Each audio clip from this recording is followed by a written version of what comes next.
feel like the applause was just because I stayed within time. No, I was going to give you the applause no matter what. That's what I'm going. Although it might have sounded like this. Hey, I want you to see this. That is a summary of this, and this. So.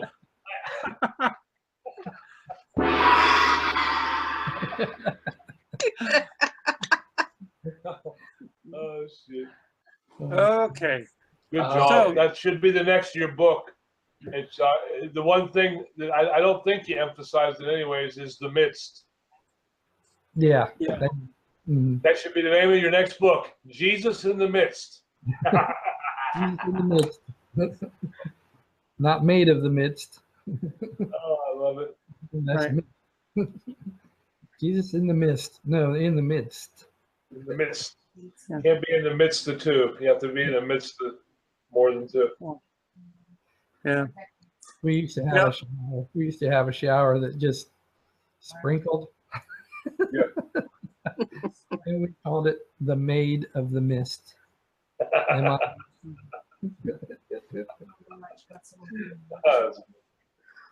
You know, this was just a bonus. The 3 days and 3 nights was what got me.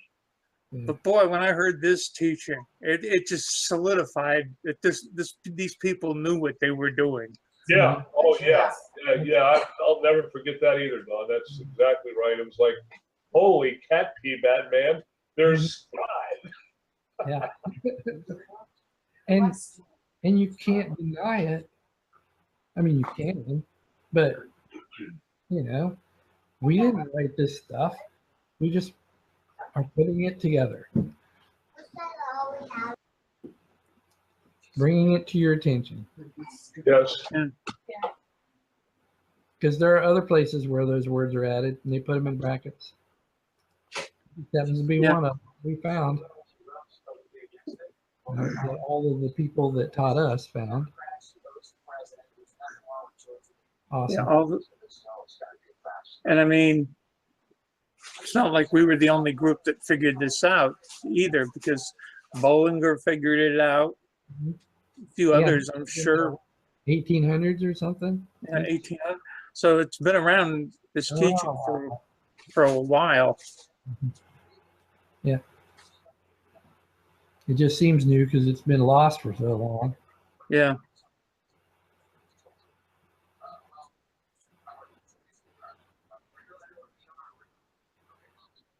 Yeah, these teachings are great at this time of year, Mm-hmm. because you get to see the accuracy of the word and how it goes together like this. Almost like this time of the year more than Christmas Yeah. because of the abundance of truth that's available in the word that's just not taught today. Yeah. And I mean, in truth, if you want holidays, the big holidays in this season, and I don't mean Easter, I mean Pentecost. Mm-hmm. Mm-hmm. Yeah, it's not on any calendar. Right. It's not on any calendars, but it should be the biggest celebrated holiday in Christendom. Next to the 4th of July, that would be it. Yeah. 4th of July is the big governmental holiday, annual holiday. And the next biggest would be the religious holiday, which should be Pentecost rather than Christmas. Right. The Pentecost is like 100 times bigger than Christmas because Jesus could have that free will. He could have said, I can't do it. I just can't do it. Then Pentecost would have been nothing. Would have never happened. And those 72,000 angels coming down, I would like to have seen the Pharisees stop him. Oh my. That's a football stadium. That's a lot of angels. It is. And the thing is, I think it's in the end times, John teaches about how if I had to fight Mike Tyson, I wouldn't like it. But at least I could see him. Yeah. Tell you this make they used to say this. There's a lot of good movies that are being missed because they don't know this stuff. This would make good movie stuff. Oh yeah, it would. Talk about what's that Christmas movie with Jimmy Stewart? What's that called? It's a Wonderful Life. Wonderful Life. Can you apply Jesus to that? If Jesus would not have accepted the responsibility of dying on the cross, how that would have made for like an interesting take on It's a Wonderful Life. Yeah. Yeah. What if, what if you didn't save Johnny from drowning in the pond and all this kind of stuff? So then you go apply all that to Jesus. What if he didn't die on the cross? There you go. Oh my gosh. Who knows what could have happened? That'd make an awesome movie. Then you go, what? He didn't. Yeah. The one thing I do like about that movie is that I don't know if you've ever noticed this, but at the end, or near the end, where he's realized all this stuff and he's all like this, and he says, Clarence, please, I want to live again.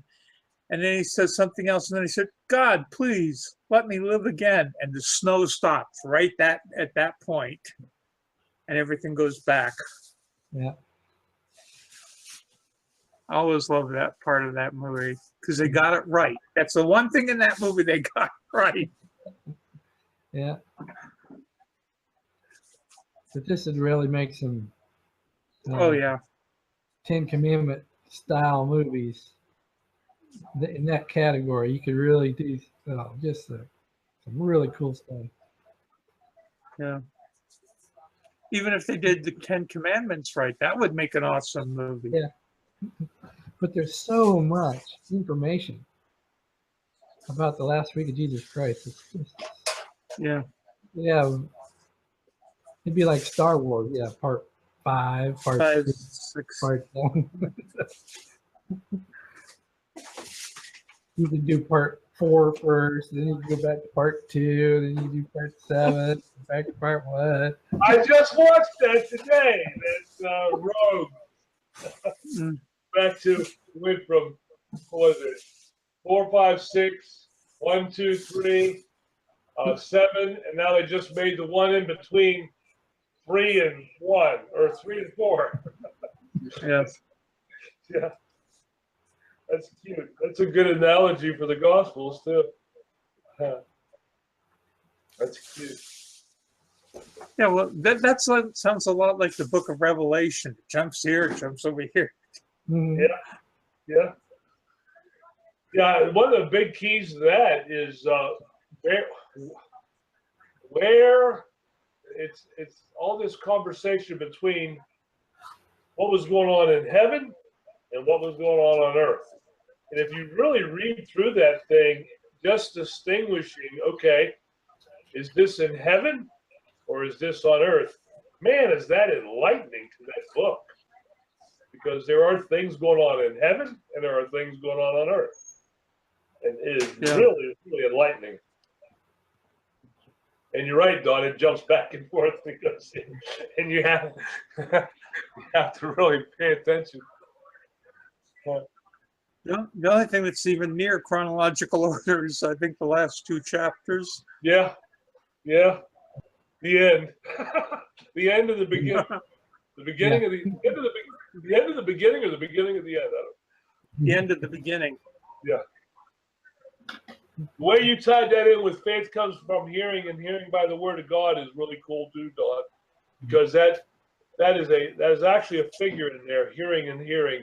It's only used like 10 times in the Bible, both in the Hebrews and in the Christian. And it literally is a continuous process. In other words, the scope of the word is so important. And the more you go to the word, just like anything, the the more scope you get of the word. And you have to have a lot of scope, or a certain amount of scope, to be able to put together what you put together today. I mean, all four gospels tying that up is scope of the word. And that comes from hearing and hearing. Hearing and hearing. Yeah. It's so cool. And I one time I went through, I think it was Joseph Prince teaching on that. It was a very good teaching about that figure, and it's a Hebrewism. It's only used in Hebrew writings, and these guys knew it. Obviously, Paul knew it, the Hebrew of the Hebrews, because he uses it in Romans, describing how our trust builds up from hearing and hearing. Not just hearing, but hearing and hearing. It's a continuous effort. So that was beautiful. Yeah.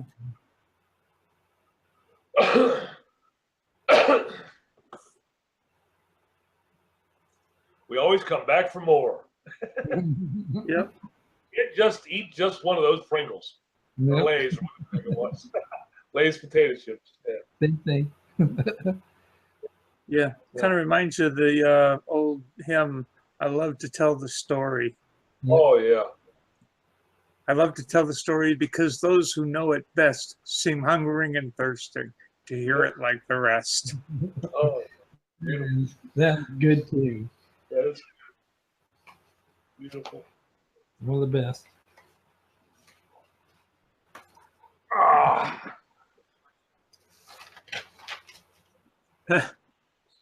It's like you can never hear it enough. No, Mm-hmm. no. Be it the most simple thing like the resurrection or the most complicated thing. It just, Mm-hmm.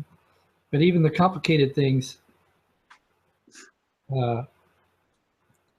catch our attention and kind of fuel our energy to try to figure it out. yeah, We Right. see how it works on this other stuff. And so we're totally convinced that God cannot lie. He cannot contradict himself. And when we see those apparent contradictions, it's like, oh, game on. Game on. Yeah. Yeah. I like the Put me in. Put me in. I like the way Wasung puts it. Weird is good. If there's something that looks weird in the Bible, that's where that's good. You gotta Yeah. dive in there head first. mm. And then I love it when people say that teaching we all saw this past week, when people say, well, you can't believe everything in the Bible because. Oh yeah. Yeah, it's man-made. It was man-inspired, not God-inspired, which directly contradicts the word, because Right. that word inspired is theopneustos, which literally is God-breathed, and the word also says that God is within you, the willing to do of His good pleasure. So, where does it can't be an objective point of view if it comes from yourself, because that's subjective and that's private interpretation. It has to be an objective point of view. And if it's objective, that insinuates it comes from something outside you, which is God. Objectively, Yeah. that should be a book. Yeah, it took me back when I saw that this person who I was talking with one time said, you can't believe this is all inspired of God. Why would God tell Timothy to bring Paul's cloak? Mm-hmm. Yeah, right. Maybe he was cold. Mm-hmm. Well, if he doesn't know the answer, see, they don't know how to find the answer, so they assume there is none. That's right. And also, okay. And we've seen that you can apply principles to the Bible that will help you be able to read the scriptures and understand what it's saying. You'll be able to put things together. And when it says rightly dividing the word, the Bible is like concentrated orange juice. You take a little here, put a little water in it, but it's like I don't know. You rightly divide it by taking, for example, Abraham is mentioned in almost every book of the Bible, I think. That's not quite accurate, but he's mentioned in a whole lot of books of the Bible. So you take you read what it says about him in one book, remember what you read about what it says about him in another book, put the two together, now you have a little bit more knowledge of him, and so on and so forth. And so you put all those, you take it from this over here, you put it together over here. I think John said part over there, so you rightly divide it, but then you put it back together so that it makes sense without altering anything in the process. Like a crime scene. Yeah. You got Sort the of like how do those bullets apply to the situation? They're over there. Well, you put it together. You find the information that applies, and then you put it all together. sort of like Paul's conversion. Mm-hmm. Mike really showed me that one. Mm-hmm. Mike has really showed that well. Thank you. That was enlightening. That was really enlightening. Yeah. Going through all those different scripture references, just in Acts. It's amazing. And it's only like the second half of Acts. Yeah. In fact, Mm-hmm. it starts in 9, yeah, but right. Every time he talks about it, you get a little more information.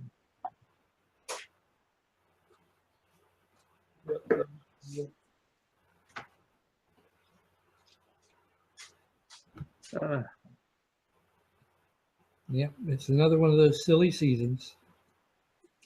I like to call it March Madness when Easter is in March. I call it March Madness. Early in March too, huh? Except this year it's the middle of April, so it's April Madness. Yeah. Last year it was this week. Mm-hmm. A year ago today was Easter. Yep, Ishtar. Ishtar. Yeah. The Egyptian goddess of fertility and springtime. It's the 15th this year, right? Yes, I think that's correct. Sounds about right. The 16th, middle of the month. Yeah. Either the 15th or the 16th. Yeah, one of the chapters of my future book is going to be, does anybody really know what time it is? Does anybody really care? Because the calendar is so screwed up. Like our equinox was 2 weeks ago. Literally 2 weeks ago. I've got that app that tells you how many hours of the day and how many hours of the night. And spring didn't start till last week. And so it's like, I'm thinking, isn't the equinox the mark of spring? And I'm thinking, so we're 2 weeks off from spring, and Easter's the 16th this year, and last year was in March, and it's like, does anybody really know what time it is? Yeah, well, the old time calendars weren't that accurate, I guess. No, Greg, I'll tell you, what was he? Yeah, those Gregory? Huh? Those time X's. Yeah, those time X's. You never know it. Jack Parr had, when they used to do live commercials before Johnny Carson, Jack Parr actually there was a commercial they were doing where they put a Timex watch on a 7.5 horsepower motor in the theater in a bucket of water, and the thing flew off into a million pieces. Jack Parr was just having a field day with it because then the guy comes and picks up the pieces and goes, It takes a licking and keeps on ticking. Oh shoot! I'll never forget watching that. I thought that was just perfect. They don't make commercials like that anymore. Yeah. No. Those were the They don't do a lot of good stuff. Everything's staged.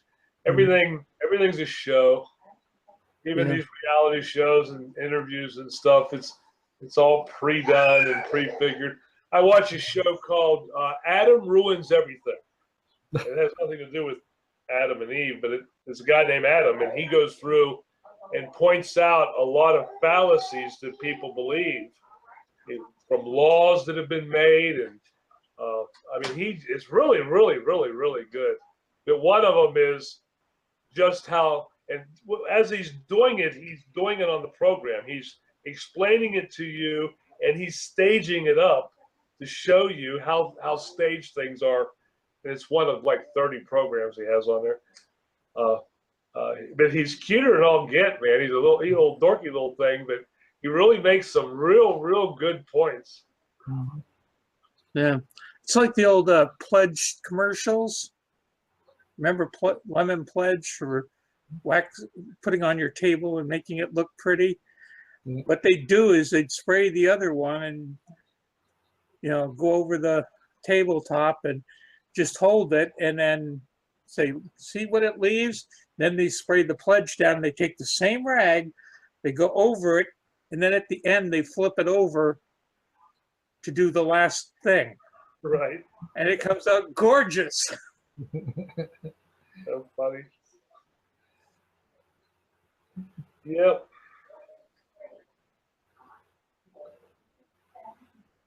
Yeah. It's funny, we've got a channel here in New York that shows old game shows with the commercials. Oh, really? Really, with Oh, the yeah. commercials.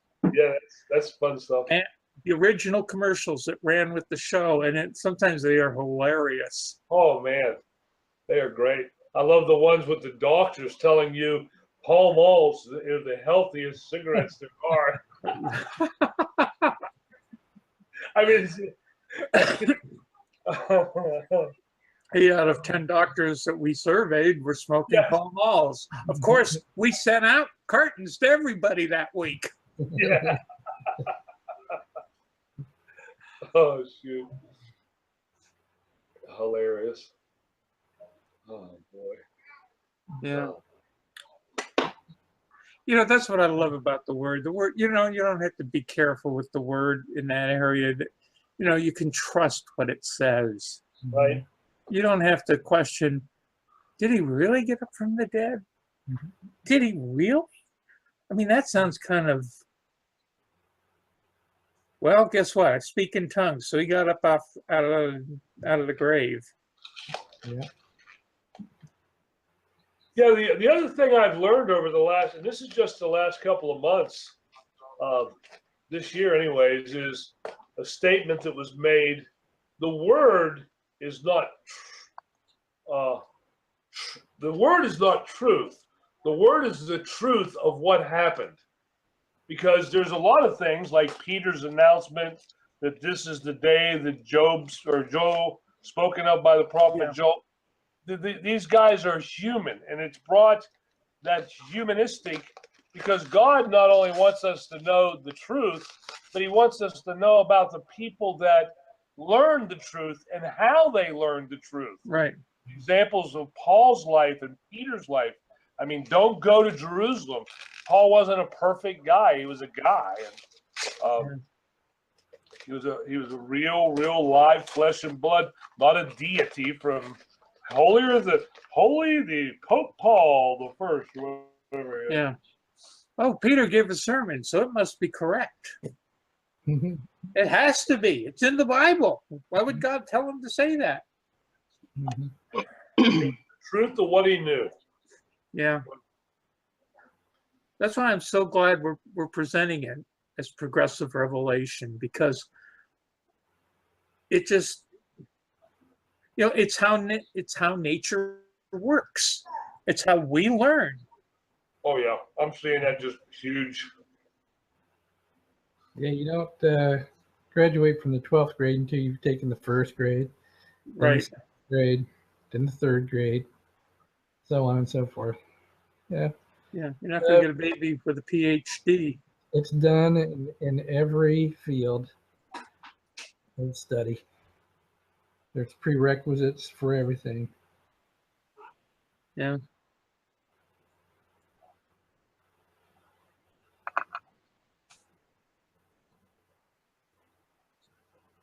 And if you want to know a lot of Bible, you got to believe in the resurrection. Oh yeah. Yeah. If you don't have the resurrection, you might as well throw the whole thing away. Because nothing will make sense. Nothing will make sense. And what's the point? If you don't have the Spirit, you can't understand spiritual. Right.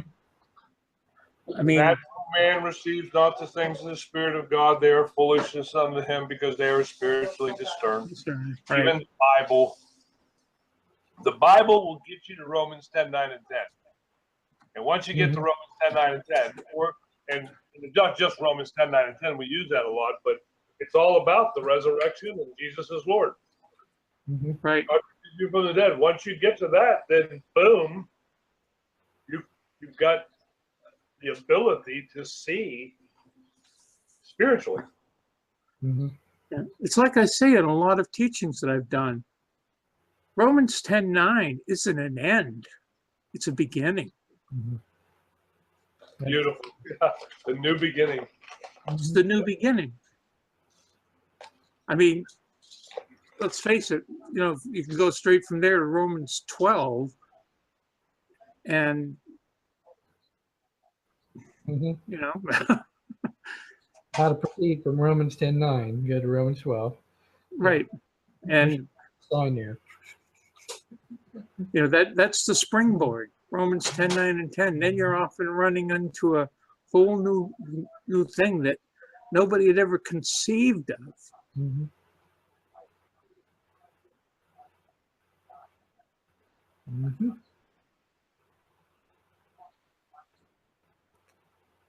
Well, I know you guys got to work, and it's almost 10:30, so you guys got to get going. I understand.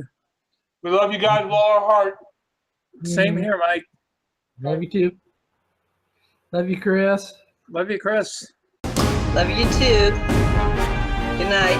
Good night, guys.